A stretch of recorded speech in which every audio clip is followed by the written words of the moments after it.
அல்லாஹும்ம ஸல்லி அலா சய்யிதினா முஹம்மதின் வ அலா ஆலி வஸஹ்பிஹி வஸல்லிம். அஸ்ஸலாமு அலைக்கும் வரஹ்மத்துல்லாஹி வபரகாத்துஹு. Welcome to Tamil Islamic solutions. இந்த வீடியோவில் அய்யூப் நபி அலைஹிஸ்ஸலாம் அவர்களுடைய ஒரு துவாவை பற்றி தான் பார்க்க போகிறோம். அய்யூப் நபி அலைஹிஸ்ஸலாம் அவர்கள் ஒரு சிறந்த நபியாக இருந்தாங்க. அல்லாஹ் சுப்ஹானஹு வ தஆலா அவருக்கு எல்லாவித வளங்களும் செல்வங்களும் கால்நடைகளும் எல்லாவித நியமத்துகளையும் வழங்கியிருந்தான்.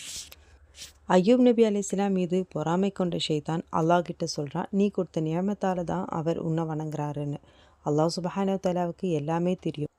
அய்யூப் நபி அலைஹிஸ்ஸலாம் அவர்களுடைய ஈமானுடைய உறுதித்தன்மையை காட்டுறதுக்காகவே எல்லாவித நியமத்துகளையும் அல்லாஹ் சுப்ஹானஹு வ தஆலா அய்யூப் நபி கிட்ட இருந்து பறிக்கிறான். செல்வங்கள், நிலங்கள், கால்நடைகள், அவங்களோட பிள்ளைகள்னு எல்லாத்தையுமே அய்யூப் நபி அலைஹிஸ்ஸலாம் அவர்கள் இருக்கிறாங்க. அதோட ஒரு நோயையும் அல்லாஹ் சுப்ஹானஹு வ தஆலா சோதனையாக இருக்கிறான். நாக்கை தவிர உடம்பு முழுவதுமே கொப்பளங்கள் ஏற்படுது. கிட்டத்தட்ட 19 வருஷத்துக்கிட்ட இந்த ஒரு கஷ்டத்தை சோதனையை அய்யூப் நபி அலைஹிஸ்ஸலாம் அவர்கள் அனுபவிக்கிறாங்க. அந்த நிலையிலையுமே அய்யூப் நபி அலைஹிஸ்ஸலாம் அவர்கள் அல்லாஹ்வை குறை சொல்லலை. அவருடைய ஈமான் அதிகமாகுது. கடைசியாக அய்யூப் நபி அலைஹிஸ்ஸலாம் அவர்கள் அல்லாஹ் கிட்ட ஒரு துவா கேட்குறாங்க. அந்த துவாவின் மூலமாக அவருக்கு அந்த நோய்கள் குணமாகுது. அதோட அவர் நஷ்டப்பட்ட இழந்த எல்லா நியமத்துகளையும் அதைவிட அதிகமாக அல்லாஹ் சுப்ஹானஹு வ தஆலா அய்யூப் நபி அலைஹிஸ்ஸலாம் அவர்களுக்கு கொடுக்குறான்.